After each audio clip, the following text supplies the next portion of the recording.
Brasil tem tudo para ser uma grande potência.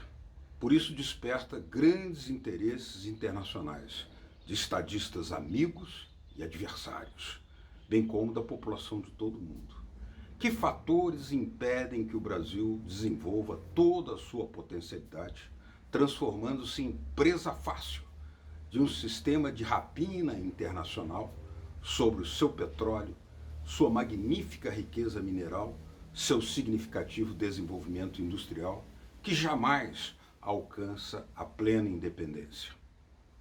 O Brasil, por ser muito rico, é alvo de sistemáticas interferências externas, como as que derrubaram os presidentes Getúlio Vargas, João Goulart e Dilma Rousseff, e depois prenderam o presidente Luiz Inácio Lula da Silva para impedir que fosse candidato presidencial em 2018. Esses temas explosivos estão no Latitude Brasil, que está começando agora. Alô, amigos e amigas do programa Latitude Brasil por Telesur. Uma saudação a todos vocês que nos acompanham a cada semana. Hoje temos um tema muito especial. Um tema que é o que significa a imagem do Brasil no mundo, no cenário euroasiático, no cenário anglo-americano. E, para isso, o nosso convidado é um dos jornalistas mais destacados, seguramente o jornalista brasileiro mais experiente nessa área internacional, agora radicado na euroasiática situação, ele que é, sobretudo, analista de assuntos que configuram o que nós podemos chamar de uma guerra sistema contra sistema, ou seja, aquele mundo da OTAN, das guerras do Império, das manifestações e manipulações feitas contra os países que não aceitam se submeter às diretrizes dos Estados Unidos. Aí me refiro especificamente à Rússia, China, Irã e os países que vão, inclusive, formando um campo de resistência àquelas diretrizes ameaçadoras que vêm da OTAN. O Pepe Escobar, que está aqui conosco, a quem dou as boas-vindas, ele está está desde 1985 fora do Brasil e, a partir de 2000, está na região asiática. Portanto, nós não temos outro jornalista com tal destaque, jornalista brasileiro com tal destaque, e que nos poderá dar uma informação bastante de outro olhar, outra configuração, porque hoje nós vamos pedir que o Pepe analise especificamente o Brasil visto lá fora. Ele, normalmente, analisa o mundo explosivo, cada vez mais vulcanicamente explosivo, das relações entre a OTAN e a Euroásia, né? E aqueles países que não se submetem. Mas hoje pedimos a ele esse olhar. Dou as boas-vindas a Pepe Escobar. Seja muito bem-vindo à Telesur, Pepe. Muito obrigado, Beto. É um enorme prazer estar com vocês, é um enorme prazer estar com a Telesur. Eu já tinha laços antigos com a Telesur. Eu escrevi colunas em inglês para a Telesur English há anos atrás. Ou seja, o laço sempre existiu, né? Que bom, que bom, que bom. Muito bom, muito bom. Mas então, o nosso olhar de hoje é o Brasil que se apresenta aí fora, ou seja, como é visto o Brasil. Digamos, você viu de fora o Brasil voltar à democracia, sair das ditaduras estatizantes, voltar para a democracia privatizante. Mas viu também a evolução da privataria, viu depois os governos Lula, Dilma, aí fora, e agora esse golpe com essa tragédia que significa um governo da natureza tão nefasta como o de Jair Bolsonaro. Eu começaria perguntando pelo golpe. Ou seja, como foi visto aquele golpe? Porque as notícias que temos é que a alta direção do PT foi avisada, nada mais, nada menos, por Vladimir Putin, de que vinha um golpe geopolítico disfarçado de lava-jato. Como é isso? Olha, em 2016, particularmente, foi muito interessante, porque, na época, eu estava escrevendo só para a mídia russa, especificamente nesse ano. Eu tinha uma coluna na RT, em inglês, uma coluna na Sputnik, em inglês, e eu escrevia para o Strategic Culture, que é um site pequeno, editado em Moscou, em inglês também. E eles me pediam Brasil o tempo todo, evidentemente. Então eu fiz uma pequena série de longe, observando o Brasil de longe, que é o que eu vinha fazendo desde... É uma loucura, muitos de vocês vão achar isso surrealista. Desde 1985, quando eu saí do Brasil tecnicamente, Fernando Henrique nem era presidente ainda. Então eu encontrava o Fernando Henrique nas viagens dele. A gente se encontrou na Itália, na França, por exemplo. Então eu segui o governo Fernando Henrique de fora. O governo Lula foi ainda mais alucinante, porque eu estava imerso na guerra contra o terror. Ou seja, eu estava entre Afeganistão, Paquistão, Iraque, depois da invasão do Iraque. Vocês devem lembrar muito bem que o governo Lula I tomou posse 2 meses antes do bombardeio da invasão do Iraque, em 2003. Né? Então, eu não conseguia nem acompanhar os primeiros meses e anos do governo Lula, porque eu estava no meio dessa demência absoluta, que eram as guerras, a gente chama de guerras eternas, né? As guerras eternas do Império, que não começaram contra o Afeganistão em 2001, já vinha de antes, já tem a Primeira Guerra do Golfo, e toda aquela pressão que eles botaram no Iraque durante mais de 10 anos. Perfeito. Eu só consegui começar a tomar pé da importância do governo Lula no final do Lula I para Lula II. Quando eu comecei a ir, por exemplo, em G20s, quando eu vi que a presença do Lula no cenário internacional era um negócio jamais visto nas últimas décadas em termos de um grande líder do mundo em desenvolvimento. Me passava pela cabeça uma comparação com o Sukarno, o Nehru, nos anos 50, na época da Conferência de Bandung, em 55.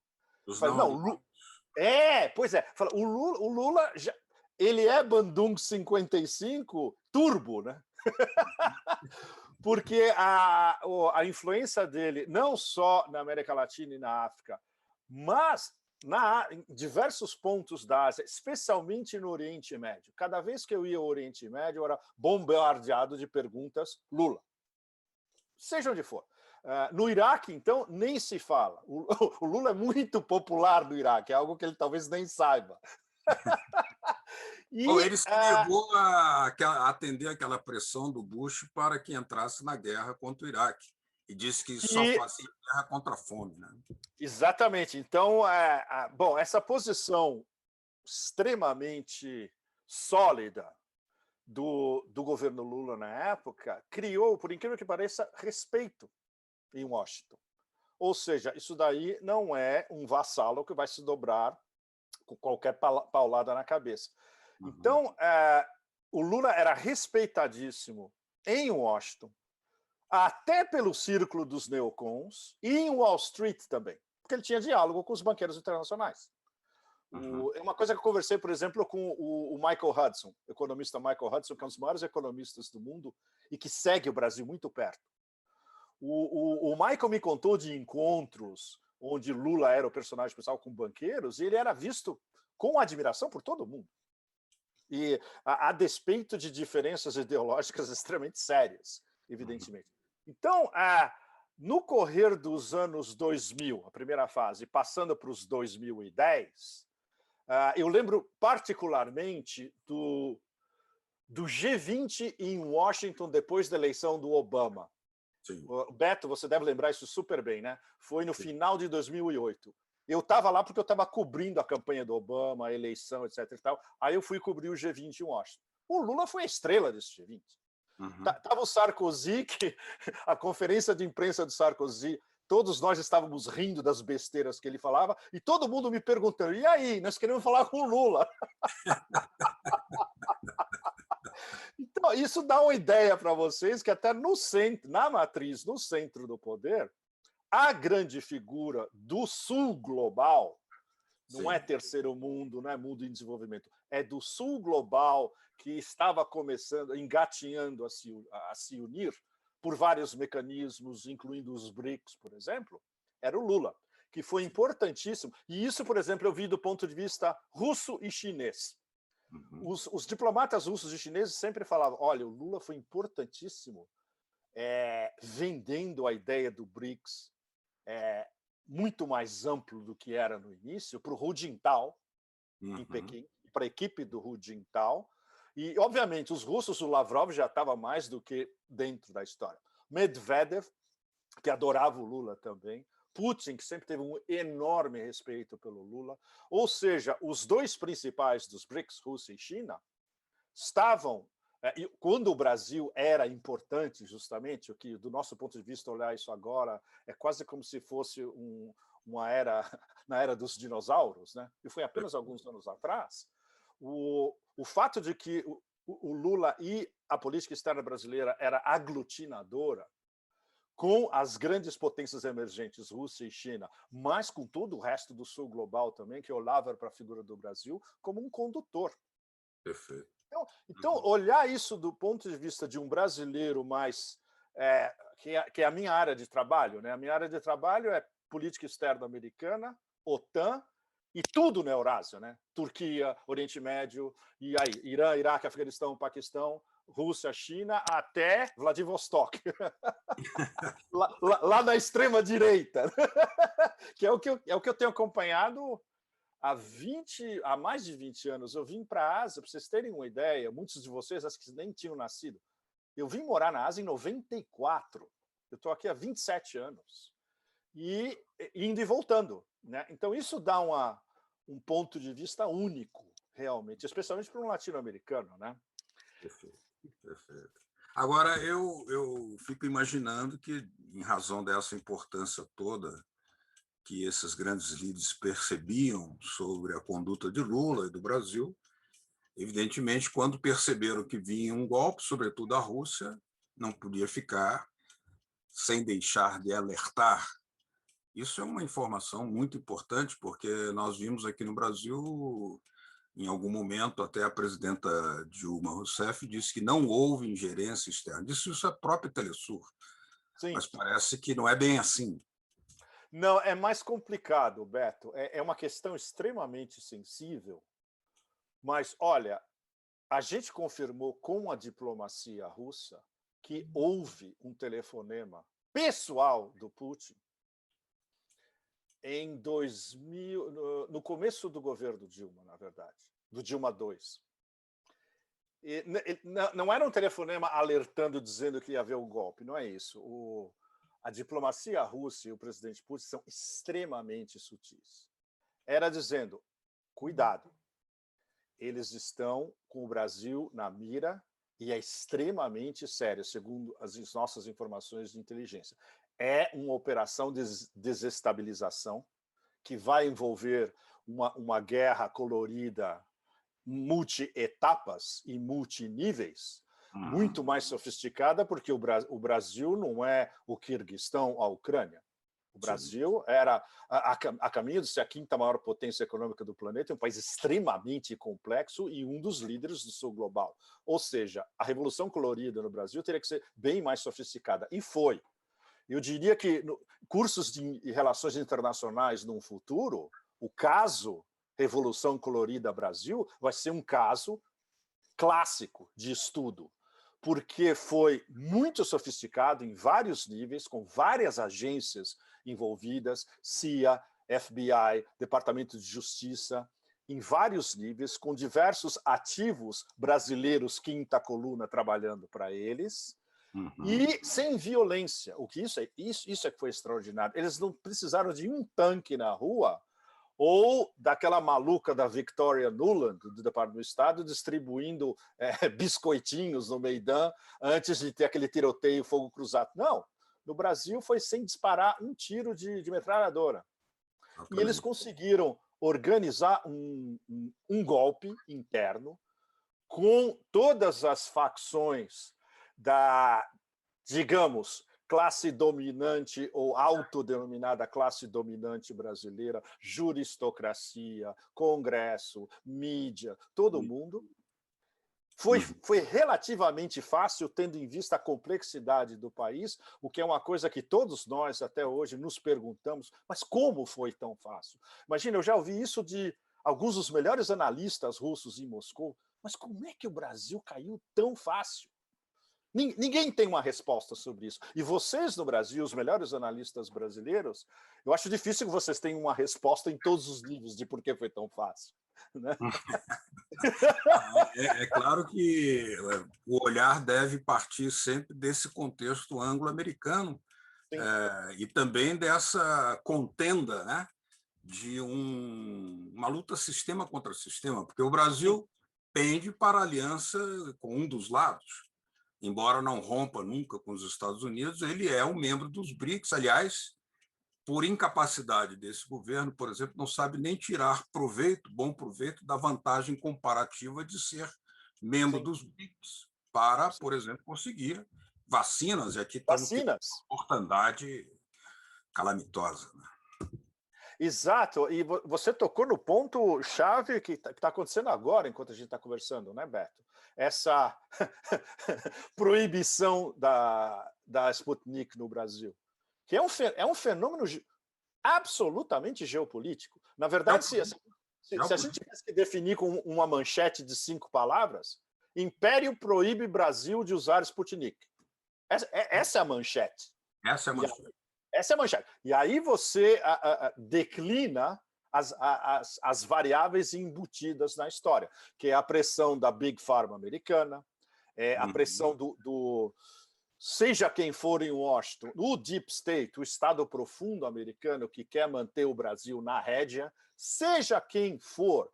Outro dia eu estava fazendo um exercício junto com um analista alemão que tem um blog excelente, pequenininho, comparando tweets do Pompeu como secretário de Estado e do Tony Blinken como secretário de Estado. É como se eles tivessem sido redigidos pelo mesmo escritório. A linguagem é a mesma, os adjetivos são os mesmos e a visão ou falta de visão do mundo são as mesmas. Ou seja, não interessa quem mude o que a gente chama de porta giratória em Washington. Do ponto de vista do Estado profundo, o Brasil é muito importante e tem que ser mantido na rédea.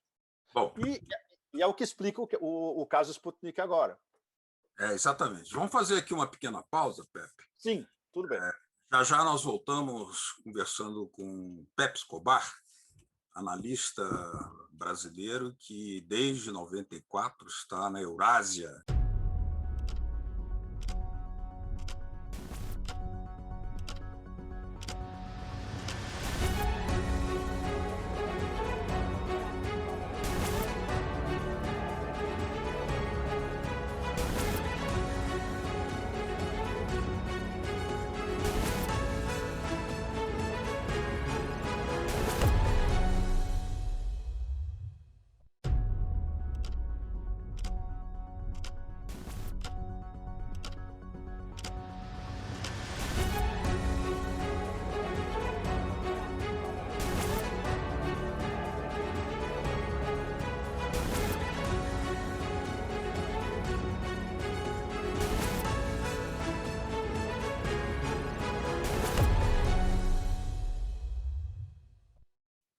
Latitude Brasil está de volta, hoje conversando com Pepe Escobar, jornalista brasileiro que está radicado na Eurásia e que escreve sobre esse conflito de civilização, sistema contra sistema, a OTAN, os Estados Unidos, o Império contra os países que não se submetem, Rússia, China e Irã.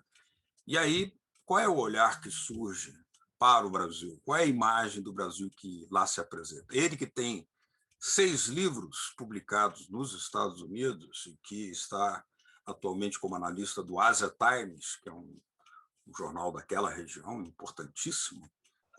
Pepe, me fala um pouco da questão financeira, porque o que nós temos visto realmente nos últimos tempos é que Rússia, China e Irã cada dia mais aposentam o dólar.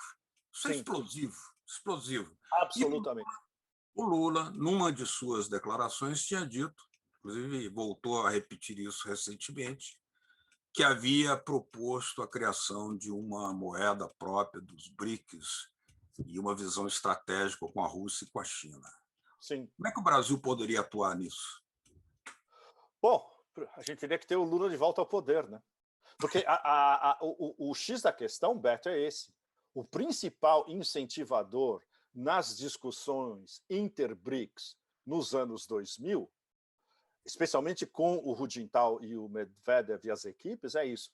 Vamos cada vez mais fazer os BRICS passar ao largo do dólar, e aí a gente vai começar a trazer os novos BRICS. Vamos trazer a Coreia do Sul, a Indonésia, sabe? Países emergentes importantes. Mais tarde, até o Irã, sem sanções, etc. E tal. Isso é uma coisa que era discutido nas chancelarias dos outros países emergentes. Em Seul, em Jakarta, em Teherã se discute amplamente, porque Teherã, por causa das sanções americanas, eles são obrigados a passar ao largo do dólar. Eles usam, no máximo, euro. O problema é que as empresas europeias têm medo de investir no Irã, mesmo tendo escapado de algumas das sanções, porque eles acham que eles vão terminar sendo sancionados de novo pelos americanos. Na prática, os russos já têm um sistema de pagamento alternativo pronto, em torno do MIR, que é o sistema de pagamento deles. Os chineses têm um deles também. A ideia seria juntar, num primeiro passo, os russos e os chineses e depois trazer o Irã também, num prazo, digamos, 2 anos. Aí você teria os 3 principais polos da Eurásia, Rússia, China e Irã, passando ao largo do dólar, num sistema alternativo ao SWIFT. Como você disse muito bem, isso é uma bomba absoluta. E o mercado financeiro americano e todo mundo em Wall Street sabe disso. O problema é que eles não vão ter um contra-soco na hora que isso acontecer. Vai ser um soco no fígado, eles não vão ter o que fazer. Inclusive porque eles fazem o chamado papel pintado, ou seja, moeda simétrica, ou lastreada no míssil nuclear, né? Não é no ouro. Eles mudam. Falando dos Estados Unidos, claro. Os Estados Unidos, mas agora tem um elemento, Beto, que é ainda mais desestabilizador do ponto de vista do Império. Vocês devem ter visto que nos últimos dias, especialmente na semana passada, o discurso do Putin, o discurso do Estado da União do Putin, ele reescreveu as regras do jogo, basicamente.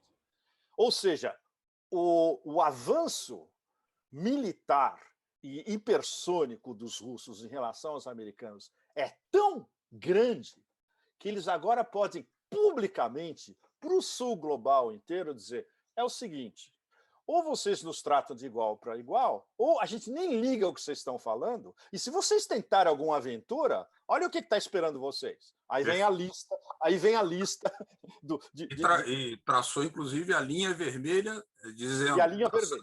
Nós a linha vermelha, onde nós quisermos. Exatamente. A linha vermelha, quem traça somos nós, russos. Exatamente. A China não pode fazer isso porque a Rússia está muito mais desenvolvida do que todo o resto do mundo, militarmente. Sim. Mas a China está pegando, inclusive, eu não digo segredos militares, mas a cooperação estratégica entre Rússia e China está chegando a um ponto tão próximo, onde eles já passam tecnologia militar para os chineses. Então, os chineses estão também tirando o atraso, o tempo todo. Entende? Ou seja, mudou a configuração total do tabuleiro. Exato. E os americanos, o que os americanos têm no momento a não ser histeria?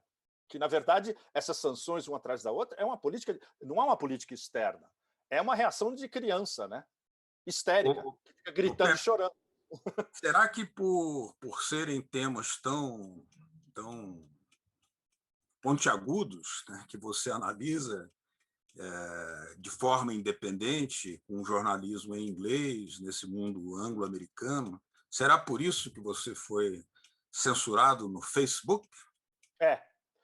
Eu não posso falar detalhes. Os advogados do Asia Times me disseram para eu ser muito cuidadoso no que eu falo, e eles pediram para eu não publicar nada a respeito. Mas foi. Eles estão esperando uma resposta formal do Facebook para aí pensar na possibilidade de lançar um legal case, uma ação, o que teria uma repercussão gigantesca, porque vem de um órgão de mídia estabilizado em inglês com um público global. E isso é um negócio que os meus amigos dos Estados Unidos falaram: olha, façam, porque vocês vão ser apoiados por um monte de empresas de mídia aqui nos Estados Unidos, que correm o risco de serem censuradas também. Então, isso pode ser um divisor de águas, dependendo de como evolui.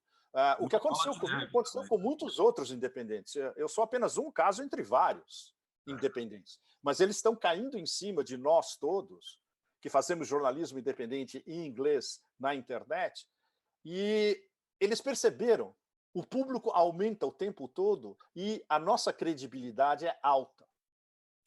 O que para eles é um negócio absolutamente inadmissível. A única credibilidade que eles respeitam é CNN e New York Times. E cada vez mais americanos, inclusive, percebem o que é CNN e New York Times.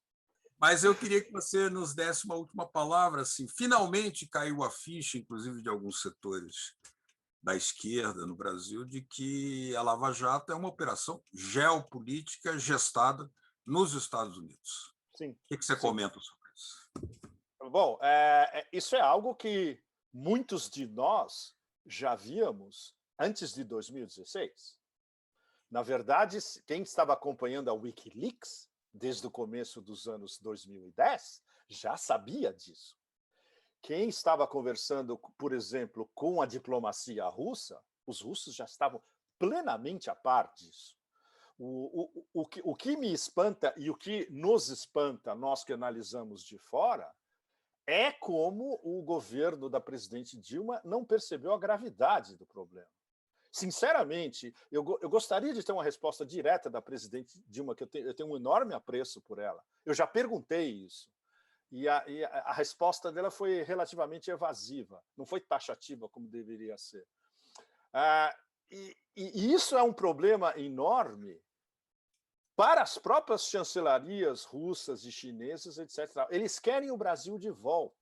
Os iranianos, os turcos, todo mundo na Eurásia quer o Brasil de volta como um grande polo do sul global. E, de preferência, com uma liderança capaz e provada, como o ex-presidente Lula. O problema é que o que aconteceu antes precisa ficar bastante claro. Como o Brasil foi pego, literalmente, de calça curta. É uma expressão que a gente usava quando era pequeno, né, Beto? Isso mesmo. Obrigado a vocês você. De casa. Obrigado. A vocês de casa que nos acompanharam aqui no Latitude Brasil, obrigado pela sua atenção. Até semana que vem, com mais um tema desse Brasil que pode voltar a ser gigante em breve. Até, um abraço, tchau.